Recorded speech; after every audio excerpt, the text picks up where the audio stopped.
Welcome to my YouTube channel. Please subscribe. Click the bell.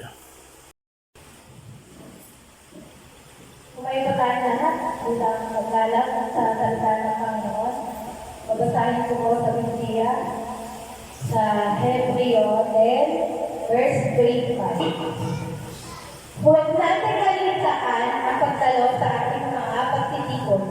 Gaya ng kasanayan ng iba, sa halik, palakasin natin ang loob ng isa't isa.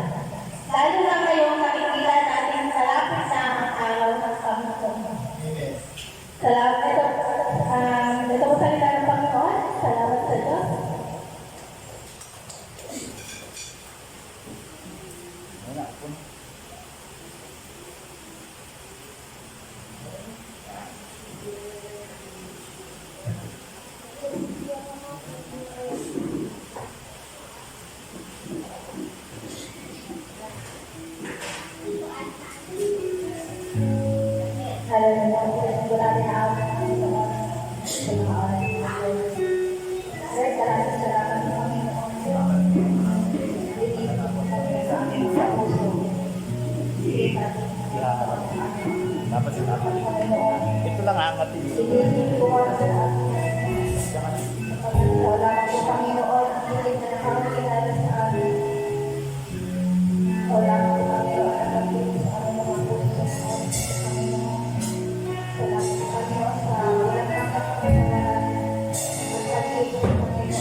Pero Lord, nandiyan ka para lalaya namin para hindi kami sumusunod. Thank you sa lahat ng iyong pagsusunod ko. Sa iyong pagmamahal sa mga salamat sa pagkakataon araw. Ngayon na makakulihan na namin maparalan ng pagpapaliwan. Dahil ito ang aming puso sa buhay. Sa balita sa bituran. Gawin magawa po namin ito na naaalit ko ang kalagayan sa gawin po kami matalas sa lahat ng nais kong pagawa sa amin. Kaya po namin sinasas ang lahat ng papulit para kami pagpapaulitis ng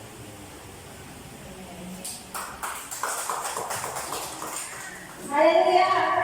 Bigay mo ang salamat kapag tayo ay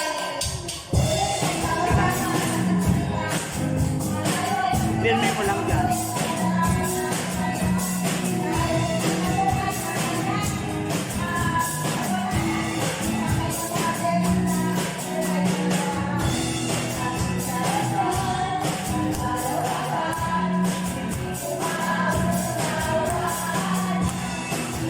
Hallelujah!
na ang mga salita mo upang kami ay maging malakas at sa anumang pagsulit. Panginoon, lahat ay ito'y mapagkakalit na namin, Panginoon, sa pagkat. Nasusulat na po, Panginoon, sa iyo mga salita, hindi ko kami kailan naniniwan, hindi ko kami kailan magpapabayaan. At sa salita mo lang, Panginoon, kami magtatagumpay at kami ikaw lamang po, Panginoon, at sa naligan. Hallelujah.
ng mundo. Ako siya.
Isa puso ang lahat ng mga araw ng Panginoon.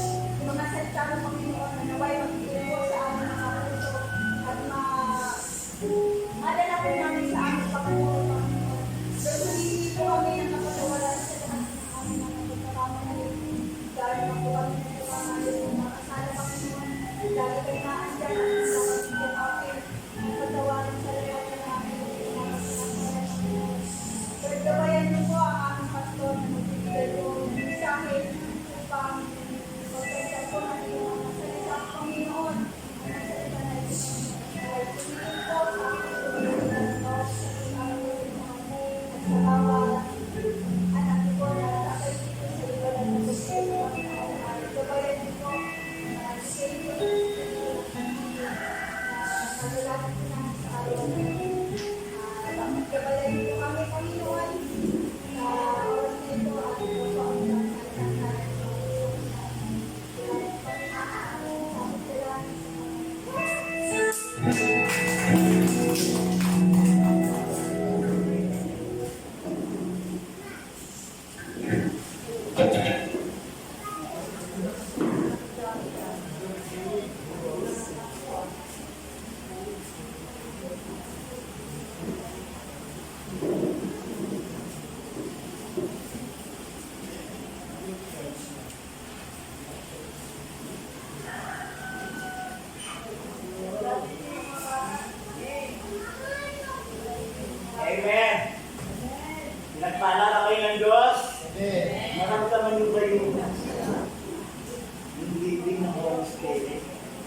simple, very quiet. Sometimes ganun eh. Minsan ang pouring out of the Holy Spirit, very strong, maingay. Pero minsan, ganun, very quiet. At yun yung kadalasan nararanasan ng mga lingkod ng Diyos kapag sila ay nakakaroon ng personal devotion, very, very quiet yung leading of the Holy Spirit, maririnig mo yung tinig ng Panginoon. And I believe, ngayong umaga, maririnig natin yung tinig ng Diyos. Sabi ng salita ng Panginoon, ang may pakinig ay makinig. So, hindi mo maunawaan, hindi mo maiintindihan kung hindi ka makikinig. Kaya sabi ng Holy Spirit, alam ng Diyos, may mga gawain iniwan kayo sa bahay para mapakinggan nyo ang tinig ng Diyos. Alisin nyo yung isip nyo doon sa iniwan nyo sa bahay. Hello? Amen. At ang mensahe ng Panginoon ay napaka-simple at mahalaga. Makikita niyo po sa screen, Ang topic po natin ay ang pagdalo sa gawain ng Panginoon. May mga pastor, hindi ito hindi ito pinipreach. Pero ang inyong lingkod, sabi ng Lord, i-preach ito para maunawaan ng bawat kapatiran bakit pa tayo tuwing linggo nandito. Kayo yung palagay, bakit tayo tuwing linggo nandito? Para mapansin ba ni kapatid yung bagong mong alahas? Para ba mapansin ni kapatid yung bagong mong cellphone? Nasa rin binigyan natin cellphone. So, kung makikinig lang tayo dito sa mensahe ng Panginoon, mamaya ang saya-saya mo pag-uwi. Hello? Minsan kasi, pagkatapos ng pagtitipon, pag-uwi ng bahay, meron imbis na nandito yung salita ng Diyos, mag-uwi ng bahay, meron pa nang hinanakit sa kapatiran. Kaya ito dapat natin malaman at maintindihan. Binasa po kanina ni Sister yung Hebrews 10, verse 25. Sabi ng Panginoon, huwag nating kaliligtaan ang pagdalo sa pagtitipon gaya ng ginagawa ng ilan. Sa halip, palakasin natin ang loob sa isa't isa. Lalo na ngayon nakikita natin na malapit na ang araw ng Panginoon. Tayo po'y manalangin, Panginoon Diyos, mabuti kang Diyos. Hindi ka nakukulang sa amin. Lahat ng aming kalakasan sa umaga pa lang, ibinigay mo na. Lahat ng aming kailangan, Panginoon, sa buong maghapon ay naisupply mo na, Panginoon. Ang kapahingahan, ang kalakasan at kagalingan na tinanggap po namin sa iyo sa aming pagtulog. At ngayong umaga, Panginoon, nais ka namin pakulihan, nais ka namin parangalan sa pangalan ni Jesus. Amen. Amen. Alam nyo yung talata na yan. Simple lang yan. Isang talata. Pero kung ating uunawain, meron tayong tatlong bagay na makikita dyan.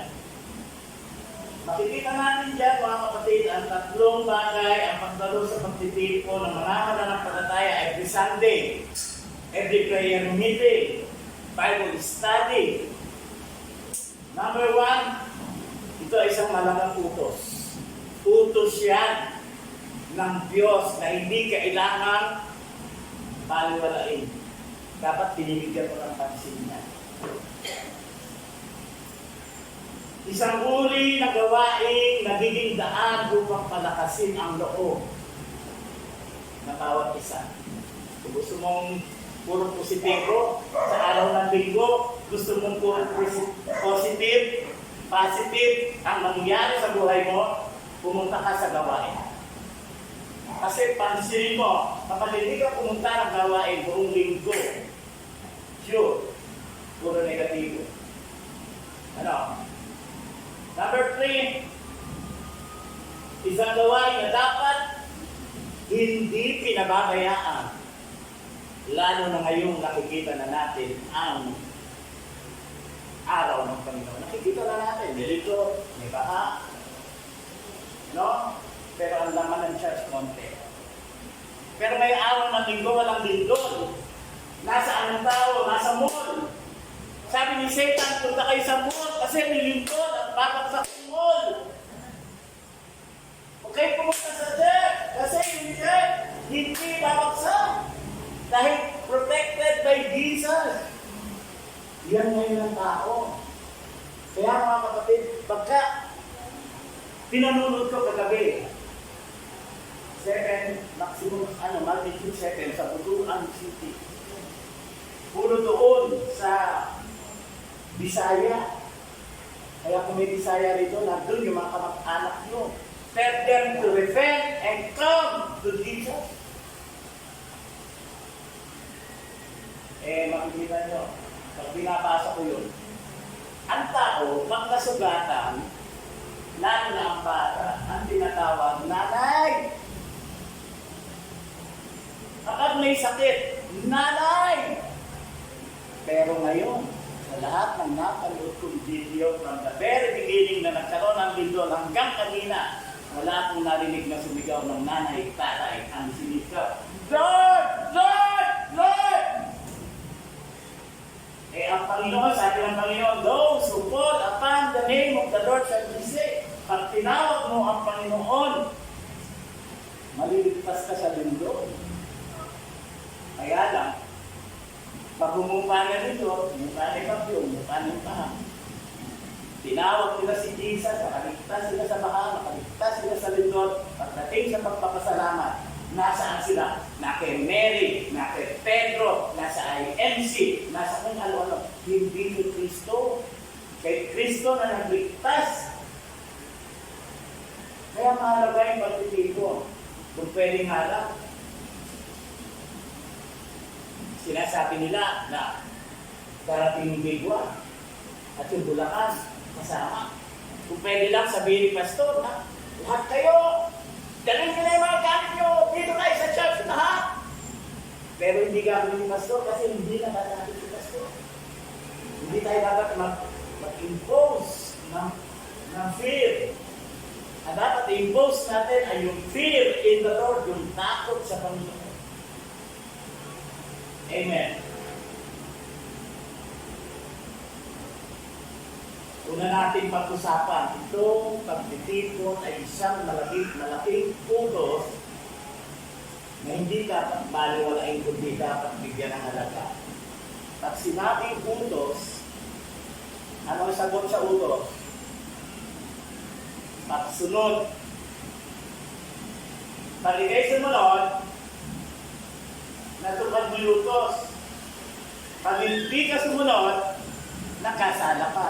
So, ibig sabihin, sa hikma ng katotohanan sa bawat palya mo, sa gawain ng Panginoon, ikaw ay nakakasala. Sapagkat yan ay utos ng Diyos na dapat nating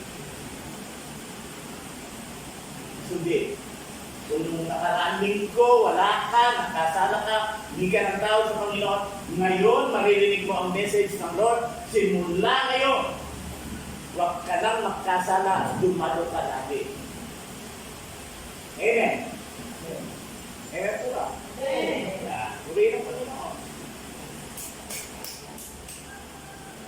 Ano ang utos sa pagdalo sa pagtitipon ng mga mananampalataya? Sabi dyan, huwag nating kaligtaan ang pagtitipon. But never forget, Kung hindi rin lang emergency ang dahilan mo, dumalo ka. Ano? Kung hindi lang emergency, kung iyan ay sakit lang ng ulo, dumalo ka. Kahit pag-alis mo dito, uuwi ka, tapos ang sakit ng ulo mo. At baka pati yung tao na sakit ng ulo mo, pag-uwi mo, mabait na. Hello? Huwag pabayaan, haligtaan ang gaya ng ilan. Mayroong ilan, sabi dyan, binanggit dyan, mayroong ilang mananampalataya na nagpapabaya. Pero sabi ni Pablo, kung nagpapabaya sila, wag mo na silang tularan. Ibig sabihin pala, yung katamaran, yung pagbabaliwala sa gawain ng Diyos, nakakahawa. Kapag ka meron tumulat, ibig sabihin, yung tumulat na yun, nahawa na. Dati, isa lang yung hindi tumatalo. Naging dalawa, naging tatlo, naging apat, nung apat na, napansin na ng marami, pastor, hindi na rin ako tatanong kasi sila hindi na lumatalo eh. Ano? Ang sabi ni Lord, never neglect. Huwag mong pabayaan. Neglect not. Naalala ko si Pastor Wario. Dapat yan. Yung iba yan. Nasa emergency na yung hospital, nagpapagamot. Pero tinanong siya. Ay, maliit lang yan. Sahit, kung nakasagawain mo nito. Alam niyo, yung kung gaano kahalaga yung gawain ng Panginoon. Hindi po pwede church are singing, church, people of God listening to the Word of God, and yet ikaw nandun sa bahay, nanonood ka ng TV, nakikipagkwentuhan ng mga bagay na hindi kaya sa Diyos. Lalo na po sabi, dapat nga ang sabi, paagahan yan. Paagahan ng dating sa Diyos. Huwag natin tularan yung iba na gumagawa. Meron gumagawa. Nagpapabaya. Pero ang katiling-bilingan ng Panginoon, huwag. Huwag natin sila tularan. Alam nyo, minsan, yung iba, hindi na nila dito basta pinababayaan na. Hindi lang sila nagpapabaya. Ano yun? Ano yung malaking word doon? Tinatatamara na nila. Tinatamad na sila. Alam nyo, naalala ko nung nag-uumpisa yung Pampanga. Excited yung mga kapatid. Ganitong panahon, nagpapabagyo. Bumama sa Pampanga. Siyempre, galing ka lang. Bulacan, maayos dito sa atin. Pagdating sa Bulacan sa Pampanga, hanggang dito. Pagbungad mo sa baha, ay, hindi na ako tutuloy. Baha. Tapos makakatanggap ka ng message. Sabi sa message, Pastor, nandito na kaming lahat. Ikaw na lang ang hinihintay. Baka ng tricycle. Baka, sakay, baka. Pastor, hindi marunong na uwi. First time, sasakay si Pastor ng bangka. Sumakay ako. 45 minutes. Yung tinis ko, gano'n ang kapag ng dibdib ko, habang lumaka. Para lang ano? Para lang sa pagtitipo ng Panginoon. Tapos tayo, minsan, hindi nga tayo pinapaha. Tinatamad na. Ang totoo niyan, tinatamad yung iba. Pero, mga kapatid, pansinin mo, pansinin nyo kapag ang isang Kristiyano, sadya, kapag ang isang Kristiyano ay nagkaroon ng katamaran sa pagtitipon ng mga mananampalataya, pansin-pansin, less ang blessing, konti lang blessing. minsan may problema ka. At kinumusta rin sa, ay sister, pag wala ka ng Sunday, ako, pastor, mag-pray din kami, puno kami ng problema. At katamat, ang mananampalataya sa pagdalo ng gawain ng Panginoon.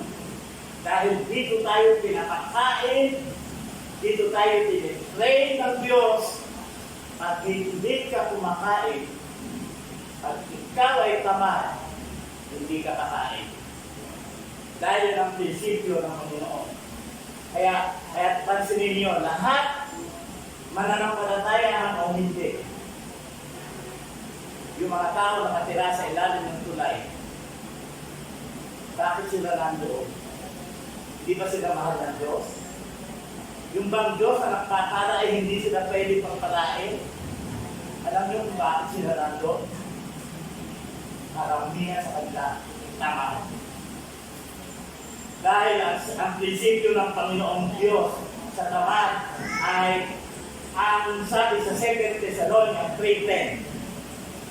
This is the principle of God sa mga tamad. Nang kami ay kasama pa ninyo, ito ang itinuro namin sa inyo. Huwag ninyong pakainin ang sino mang ayaw magtrabaho. Naalala ko yung nanay ko. 10 kami. Yung lagi sa lansangan, laro ng laro. Wala si nanay care kung may aabutan pagkain sa lamesa o wala na. Ang katuwiran ng nanay ko, kung hindi siya layas ng layas at siya tumutulong sa gawain sa bahay, hindi siya mauubusan ng pagkain. Kaya si Pastor Romino, love na love ko yung tutong. Dahil yun na lang ang natitira kay Pastor Romino, tutong. Dahil ako yung gala ng gala, pating pero, kung ano-ano, tago-tagoan, uuwi ako sa aming gabi na. Madalasan ang nakakain ko lang. Kapraso itlog na maalat, walang karatis at katutong.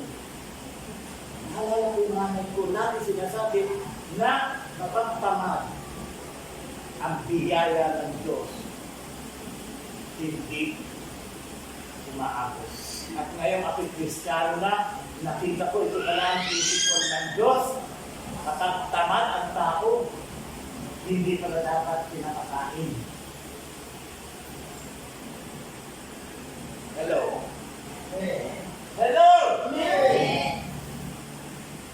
Kaya pagka hindi pagtamad kang dumalo, konti lang ang blessing mo. Ay, kapatid na yan. Nasa church lang yan.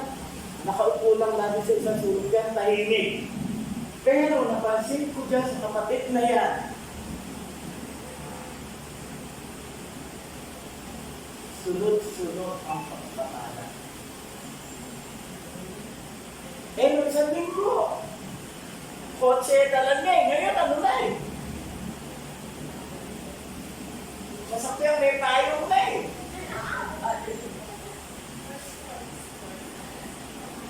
Tahimik lang yun sa church. Nakikinig. Alam, i-apply ang salita ng Diyos na ipinapakaral sa church, sa labas. Kaya pinagpapala sila sa Diyos. Kaya, kung pamimiliin tayo ng Diyos, ano ang gusto natin? Tamad o masipag? Ha? Wala akong marinig. Masipag. Amen. Bakit? Kapagkat ang taong hindi nagtatapaya sa pagdalo, sa pagpilipon. Ano sabi doon? Pinagpaparang lubos. Bakit? Dahil kapag hindi ka nagpapataya sa pagdalo, sa pagtitipon ng Panginoon, yan ay patunay na si Jesus ang unang-una sa buhay mo nang higit sa lahat. Kaya, si siguro hindi na tayo, siguro unti-unti nang buburahin ni Lord sa kaisipan natin na minsan lang naman ako nawala. Hindi ka naman umalis hindi ka dumalo, hindi ka naman umalis ng bahay, hindi ka hirap na bahay.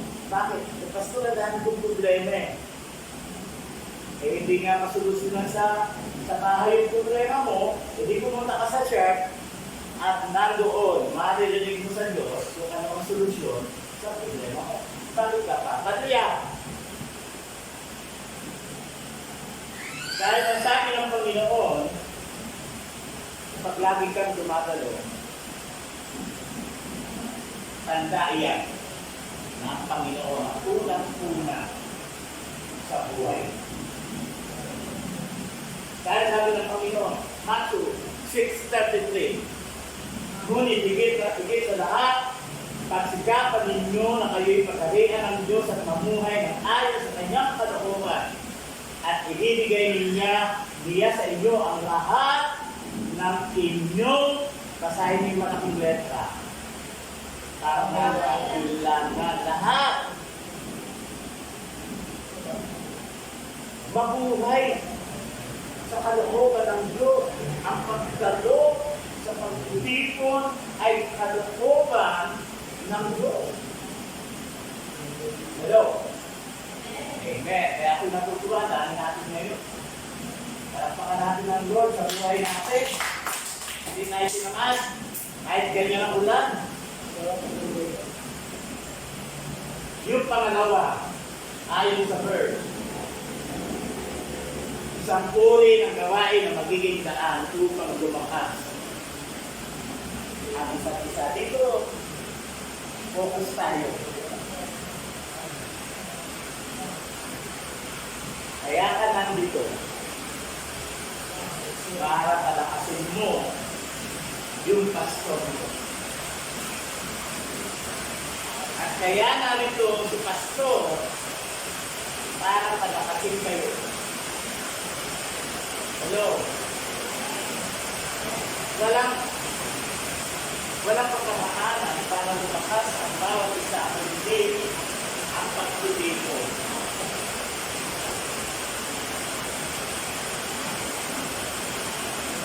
Sa oras ng pagtitiko, palakasin natin ang bawat isa. May mga practical na bagay na nakakalakas.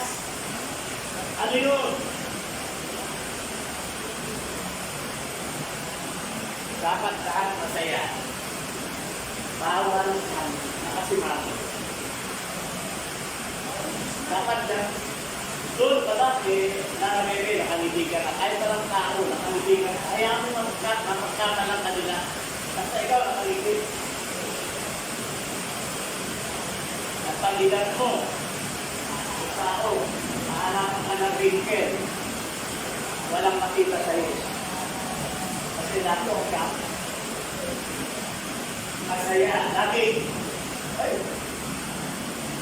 ba't ko, nakasimangot. May sasabihin pa naman ako, may itatanong pa naman ako. Mukhang wala sa mood si pastor, nakasimangot.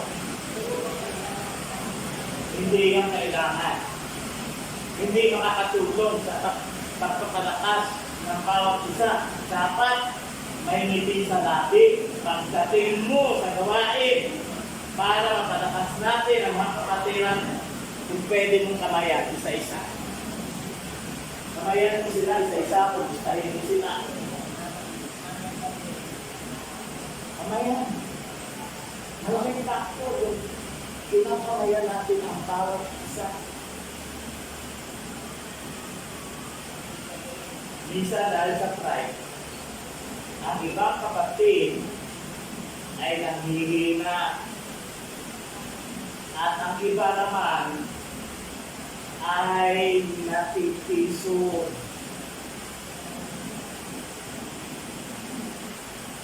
Naalala ko yung pastor namin. Yung pastor na nag-mentor sa akin. Nasa Panginoon na siya.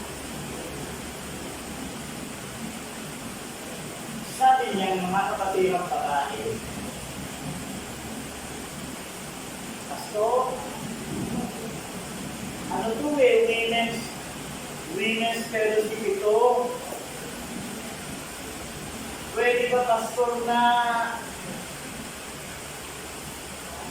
hindi ka na muna sumali? Para ma-enjoy namin ang mga babae na fellowship. Alam mo, sabi ni Pastor Fernandez, mga kapatid, mapalad kayo, hindi ako umaalis. Number 1, maiiwas ko kayo sa kasalanan. Number 2, alam niyo ba, kapag wala ako dito,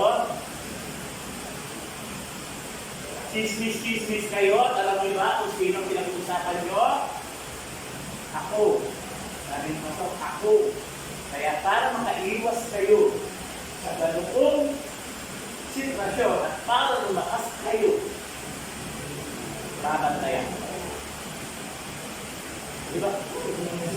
Hindi naman sa kasama dito. Lumitaw-litaw pa dito. Sabi niya ba naman, yung ba naman si pastor na yan, yung kalbo na yan, pupunta ka rito. Huwag nyo na ipaghanda ang pagkain niya. Pinapakain pa ba yung pastor ng kalbo na yan? That is reality. And that is truth. Nasaan na sila? Wala. Lahat na nagsabi na dapat ka pang pakainin ng kalbong pastor na yan. Ewan ko kung nasaan ngayon. Natitisod. Kailangan nalitay na kalite eh. Kanina pagdating na, pastor! Ang pagkain-puti ng katawan ko. Wala nakansin. Diba?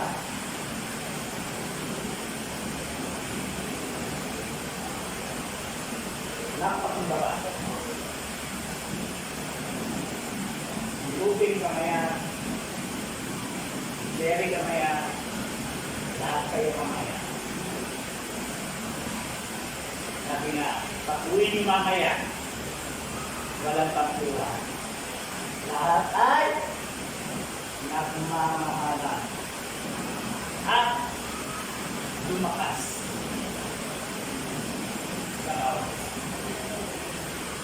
At yung kapatid, babalik sa isang linggo kasi lumakas siya. Pero pag say natin, asahan mo, hindi niya nakakabalik. Para makabalik yan, pupuntahan mo yan sa bahay at tatabuan ka naman. Kaya, sa pagtitipon, ito ang halaga ng pagtitipon, may lumakas tayo. Sa isa't isa. Amen. Sabi ng Panginoon, sa pagtitipon, huwag tayo maging sanhi ng pagkatisod ng ating mga kapwa. Minsan, ibilig natin, ingatan mo yan.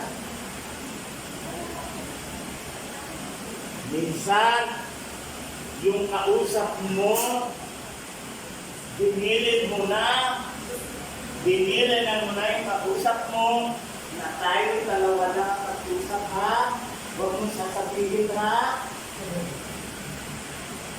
Sabi ng kausap, oo, ako pa. Pero pagtalikod mo, ay, sister, tamang-tama, tumating ka. Alam mo ba?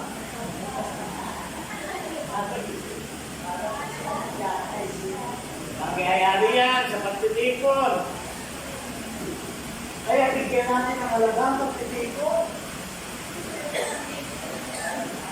Hello. Hello. Amen.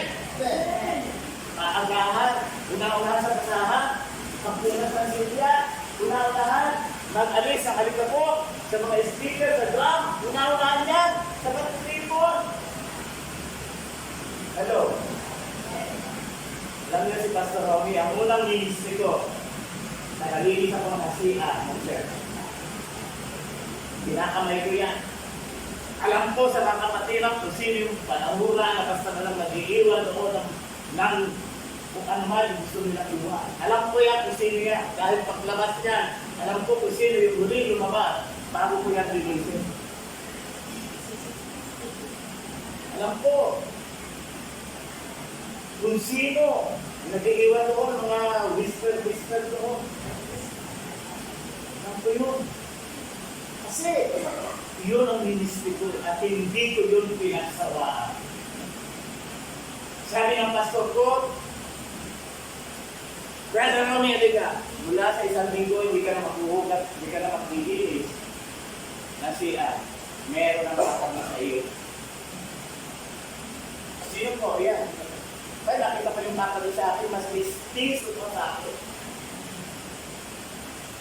Ibig sabihin, kahit mistiso, pwedeng mag-kiss lang Teodoro.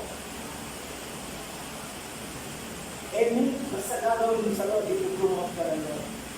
Sabi ng pastor ko, Pastor Ronnie, narinig ko nung ikaw ay naglilinis sa siya, umaawit ka ng papuri, ang ganda ng Lord. Praise the Lord. Worship leader ka na. Pinapromote ako. Promoted ako ni Lord. At the age of 23, worship leader.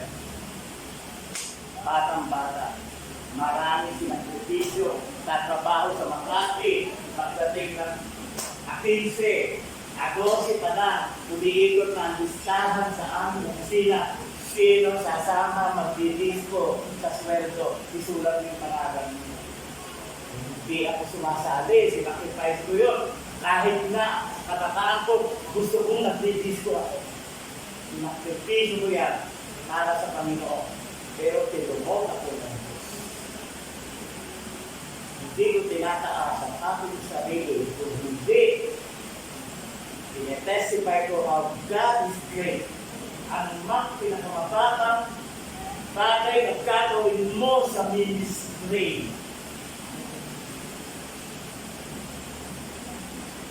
Ika-uulan mo yan sa gawain.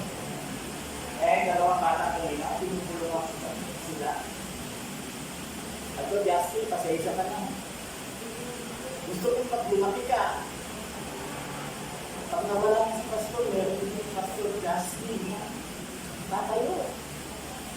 Si Daniel. Kailangan anak. Kasi lumalaki ka rin. Kumbaga, hindi ko kailangan hintayin. Kaya nga kabataan na yan, naharap sa atin ng ete. At yan, ete na nadadala. Sabihan mo yan, nagtungkol sa Panginoon, hindi na makikilig sa'yo yan kasi may natin mana. May natin manang bagay na gagawin natin lang sa banal para sila hindi makikilig sa'yo. Ako sa kiyaya ng Diyos, hindi nyo malakikita yung mga apo ko. Never. Even my 3 children, never na umarap sa akin niya na yung lalaki ni ikaw. May bato. Never. Because nakita nila ang kabutihan ng Diyos. Purihin ito. Amen. Huwag tayong kapisulan, maging encouragement tayo sa bawat isa. Amen. Dati nga, at may pinag-uusapan dito gagawin, makiramdam kayo. Pero dahil sa pagtitipon, at natututo ang mga tao at na-encourage sila. Kahit dalawang simento, isang simento may nagbibigay. Kasi lumalabo ang kanilang saan sila lumabo? Sa pagtitipon.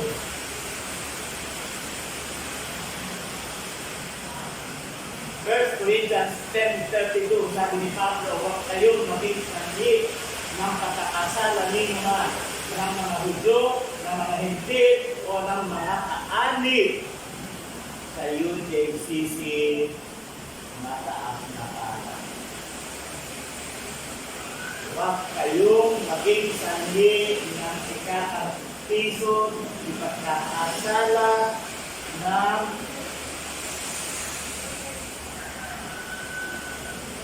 tao. Lalo na ang mga kapatid sa UJCC kami. Sa halip, maging kalakasan tayo sa iba. Paborito ni Pastor Willie ito, ano yun? Ang sabi ni Pastor Willie lagi, Sensya mo, kalakasan ko. Saan ba kita makikita? Sa babae, sa pagtitipon. Pag nasa pagtitipon ka, kalakasan ko ka. Sabihin mo sa kapatid niya.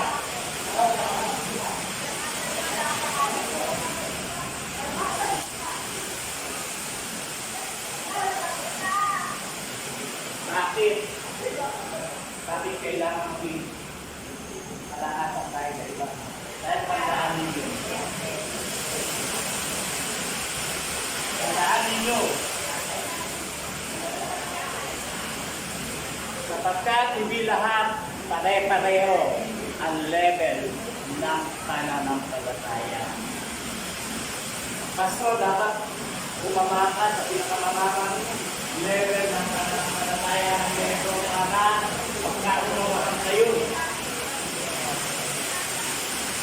Hindi lahat.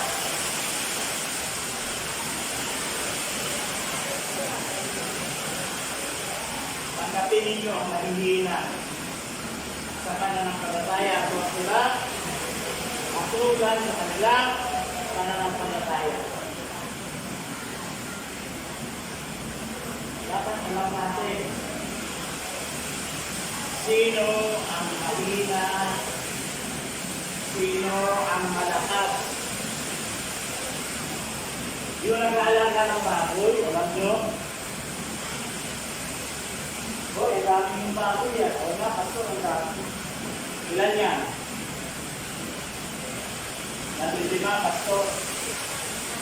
Alam mo yung pag-usap ko? Bubuhat yan ang isa. Na baboy. Sasabihin na pastor. Alam mo, pastor, sa 15 na yan, ito yung pinakamahina. Sabihin, alam niya sa 15, baboy, naalala na sino yung mahina, sino yung okay lang, sino yung malakas. Saka yun, alam mo, pastor, yung isang yun yung pinagbatik na yun. Grabe yan. Ang takaw yan. Alam mo ba kaalaga, kaya dapat tayo, mga kapatid, alam natin sa isa't isa, sino yung kailangan natin kalakasin. Alam mo may problema? Panalangin. Sabi, know your brothers or sisters, love them, and pray. Alamin mo ang problema ng kapatid at pagkatapos ay iyong ipanalangin. Hindi nalaman mo yung problema ni kapatid, hindi mo pinanalangin, hindi ang ginawa mo, pinasa mo. Yung kapatid, hindi na makalitaw sa church, kasi lahat ng tao sa church, alam na niya, kasi yung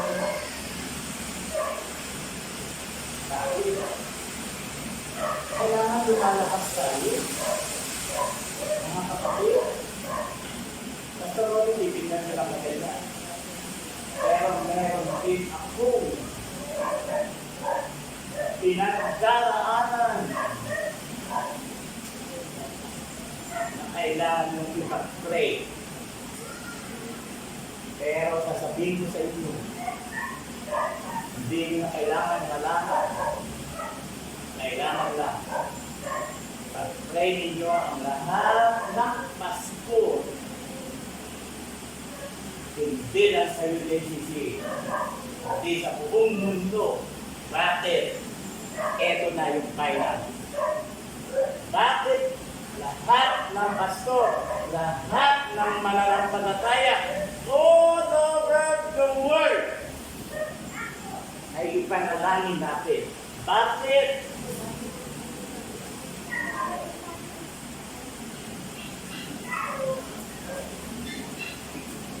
Panahon ngayon. Panahon ng pagtitipon, panahon ng pananalangin sa lahat ng mananampalataya ng Panginoon sa buong mundo dahil malapit na ang araw ng Panginoon. Naranasan niyo na ba umiyak sa Panginoon? Siguro oo. Umiyak tayo sa Panginoon kasi may problema tayo. Pero ang pagtitipon, kailangan makuha ito sa atin. Matuto tayo lumuhod. Tuto tayo umiyak sa Panginoon. Ipanalangin ang lahat ng mananampalataya ng mga pastor sa buong mundo sapagkat malapit na ang araw ng Panginoon. At ang sabi dyan, dahil nakikita na natin, nakikita na natin na malapit na ang araw ng Panginoon.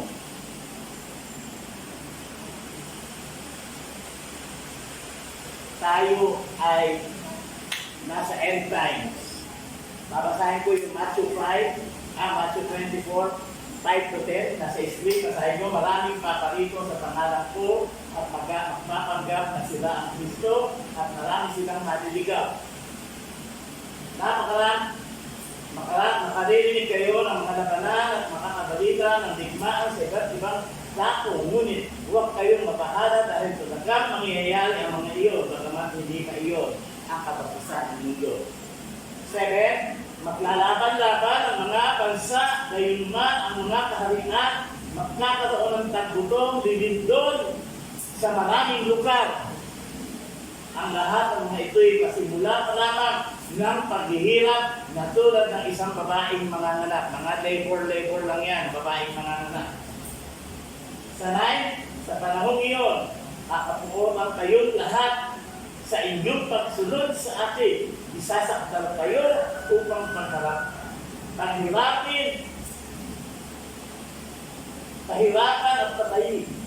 At dahil dito ay marami ang tatalikod sa kanilang pananampalataya, mabubuot sila at magtataksil sa isa't isa. Ano yun?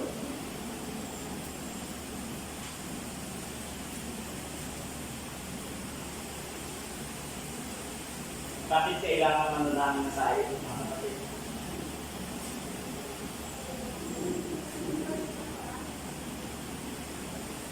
Ang end times, mga kapatid, doon sa binasa ko, iyan ang panahon ngayon ng panlililang. Maraming tao magpapanggap sila si Kristo. Lililangin ang tao. Bakit? Kailangan ang mga panalangin ng mga pastor at mananampalataya na wag silang manilang. Kasi ang lililangin, yung meron karunungan sa Diyos. Hindi yung mga tao yan ang lililangin. Dahil yung mga yan lilang na. Ang lililangin ang kaaway tayo na nasa church. Panahon ito ng paglililang. Kaya kailangan pray one another. I pray for you, pray for all pastors.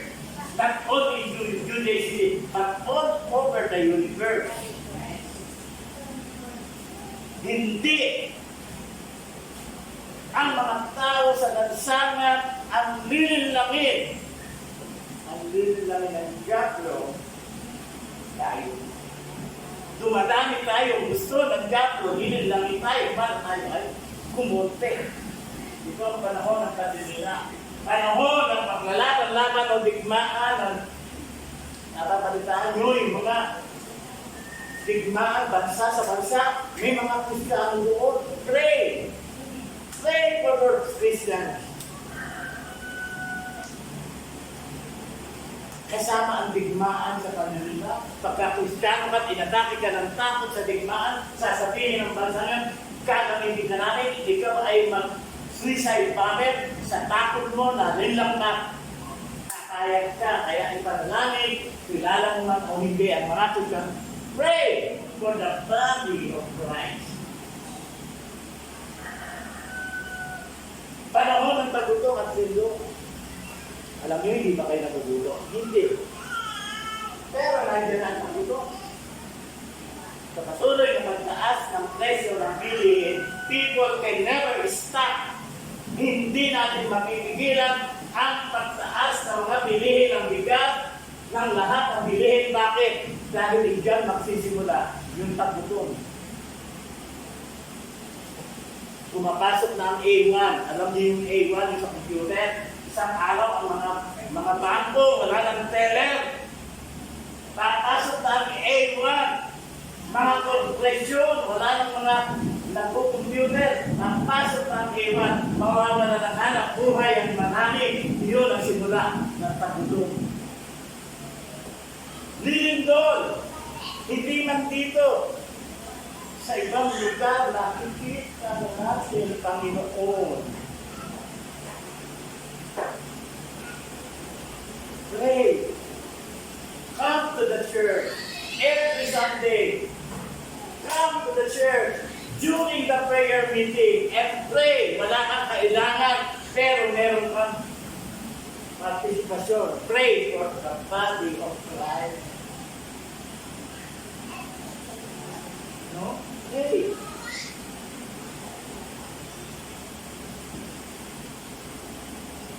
Panahon ng pagkapukot. Mapuputan tayo lahat dahil sa pagsunod natin sa Panginoong Hesus. Isasakdal tayo at papatay at pahihirapan. Senator Joel Villanueva is one of the examples. Nakapukutan kayo dahil sa pagsunod ninyo sa akin. Satan will not allow Joel Villanueva to stand in front of many people para sa katotohanan. Di mo alam nila. Ang tanging dahilan lang bakit nagkaganon, because siya ay isang lingkod ng Diyos na sumusunod sa Panginoon. We need to pray. Pray. Kaya kung magkaroon ka ng iPad, kaka-pray. Eh pagdating mo naman sa langit, ito yung pinakamagandang nila. Walang iPad.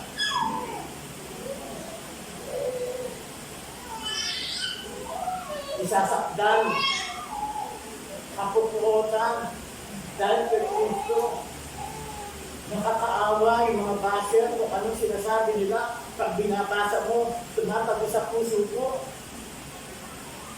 Dahil may Spirit, the Holy Spirit that dwells in me is the Holy Spirit that dwells to all Christians. Nakakarindi. Gaganunin mo na lang yung screen kapag nakita mo yun. Kung paano binabagsak at Kristiyano. Napupuot sila dahil sa pagsunod sa Panginoon, sila ay inaakusahan. Panahon ng pagtalikod sa pananampalataya, sabi doon kanina, marami ang tatalikod sa pananampalataya, kaya kailangan natin pray.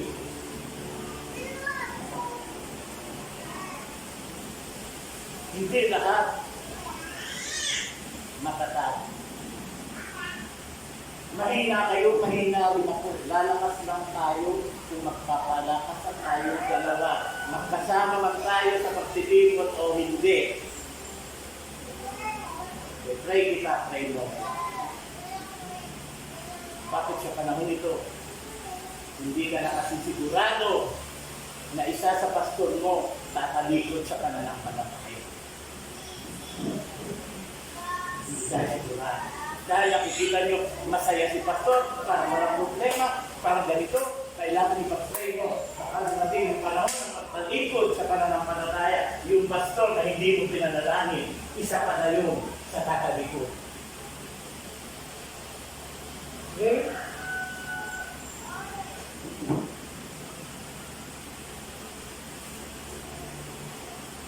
Conclusion. Tapos na. Ang conclusion natin, palagi tayong dumalo. Beginning today. Palagi tayong dumalo. Palitan ng magalista ng attendance. Maglagay ng panibagong gagawa ng attendance. Para beginning next week, lahat magkakaroon ng attendance, lahat dumalo. Hindi para ipitan ng church, kung hindi para palaguin ang buhay ng bawat isa. Hindi pwedeng masabi, parang ang higit. Kailangan yun, maligpit ba yung salita ng Word of God? Huwag kayong gagaya sa iba.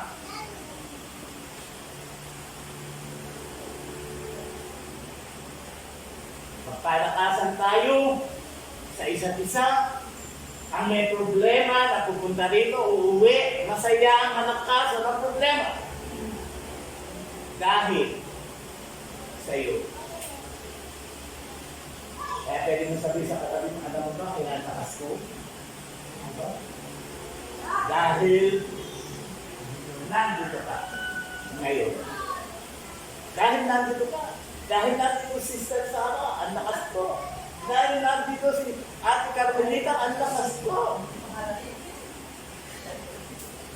Dahil nandito si Pastor Edward, pang Santa Maria. Sabi natin magkaroon ng malalim na relasyon kapag may problema ang isa, masaktan ka. Kapag hindi ka nasaktan sa problema ng iba, hindi mahal ang kapatid. Kailangan pagka may nabalitaan ka na may problema ang kapatid, masaktan ka, malungkot ka, kung wala kang kaya bibigay, manalangin ka. Hello. Malalim na relasyon sa bawat isa. Hindi kailangan, hindi na pupunta ng chat kasi pag-uusapan lang nila ako doon. So, mahirap. Kailangan, yun ang nagiging resulta ng pagtitipon. Magmahalan tayo sa isa't isa dahil yan ang utos sa atin ng Panginoon. I love you. Sabi mo. I love you. With the love of the Lord. Pero hindi mo lang yan sasabihin. Gagawin mo yan.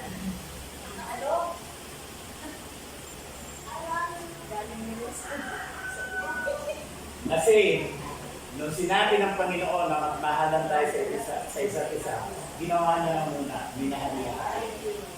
Amen? Amen. Ngayon, na nakikita natin, malapit na ang araw ng Panginoon,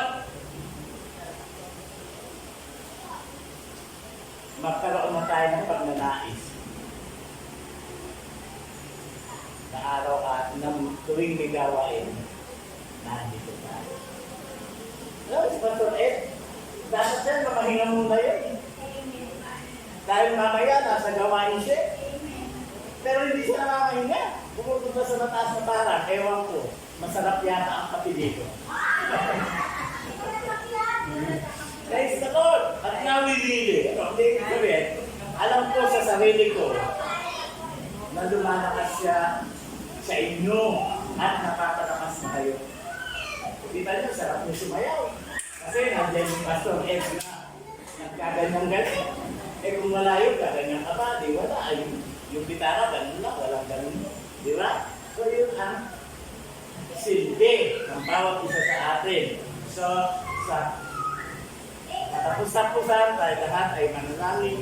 Panginoong Diyos, salamat po sa mensahe ko. Na kung meron mga gawain na pinakamahalaga sa amin bilang mga anak niyo para mapalakas namin ang isa't isa. Walang iba kundi ang pagtitibo. Huwag mong hayaan, Panginoon, na kami ay tamali. Huwag mong hayaan, Panginoon, na kami ay makapisuran. Kundi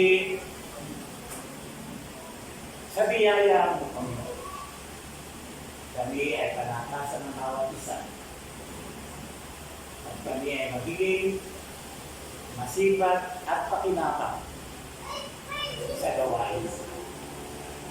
Kung ano ang kaya namin gawin, Panginoon, maliit na bagay, turuan mo kaming gawin ito para sa ikalalantas ng bawat isa sa amin.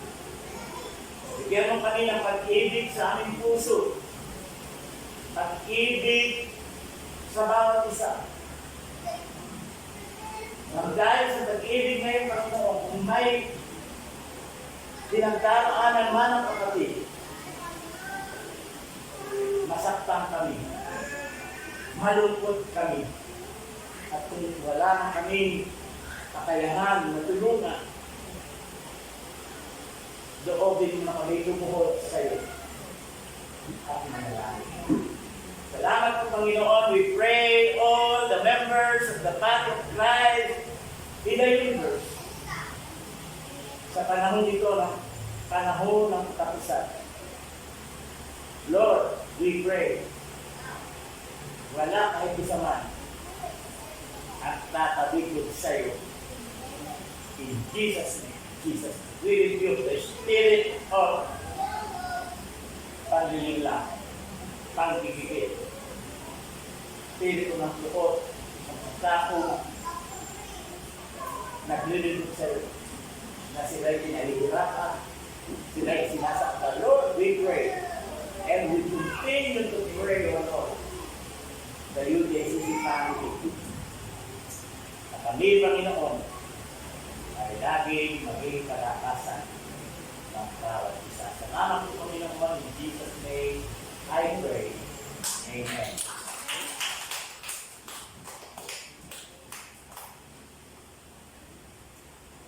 Amen. Are you blessed? Yes. Yes. Tayo walang microphone. Puri ng Panginoon, ano ang napag-aralan niyo at natutunan?